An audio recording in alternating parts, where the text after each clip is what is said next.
Si avvicina il momento dell'avvio per le celebrazioni del quarantennale del terremoto del Friuli. Siamo con Fabio Di Bernardo, che è presidente dell'Associazione dei Sindaci del Terremoto e della Ricostruzione. Avete chiuso, insomma, sul programma per queste celebrazioni?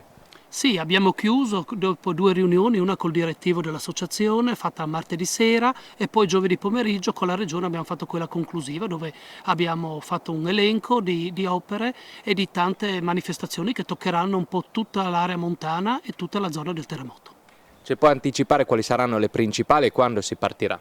Si partirà subito con il 5 maggio, inizierà la camminata, la corsa podistica che durerà 2 giorni fino al 6 di maggio, partirà da Gemona, arriverà a Gemona, toccherà i 45 comuni dell'area terremotata, correranno giorno e notte, sarà organizzata dal dopolavoro ferroviario assieme all'associazione.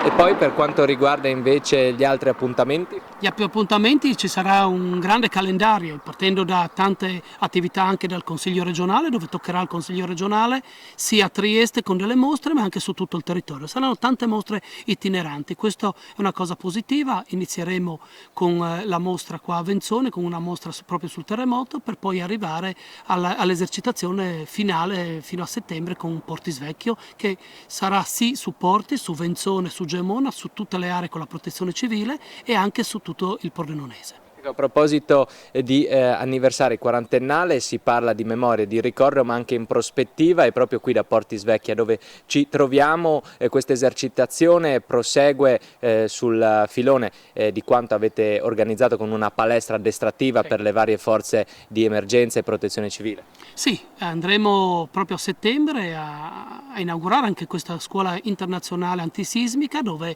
metteremo a disposizione sia Portisvecchio, tutto il territorio e con questo inizieremo a formare i nuovi tecnici per l'antisismica. Abbiamo puntato tanto, abbiamo puntato anche sui giovani, stiamo facendo un bel lavoro sulle scuole dove stiamo invitando tutte le scuole a visitare il Museo Terremotus e anche tutte le mostre per far conoscere alle nuove generazioni.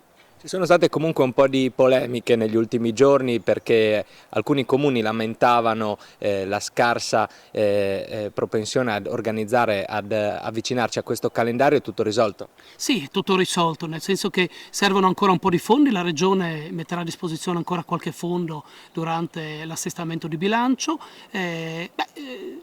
Giustamente io dico questo, in un momento anche di crisi credo che le cifre che sono state messe a disposizione dalla Regione siano giuste, non era il caso di mettere grandi numeri perché anche per rispetto dei cittadini che stanno vivendo veramente grandi problemi economici come tutti noi. Si parla circa di 250.000 euro. Ma si parla di 250.000 euro per l'associazione, per queste attività che sono state fatte anche tutte attività che toccano tutto il territorio, non solo i comuni. Ma però in totale tutti i soldi messi a disposizione sono oltre 500.000.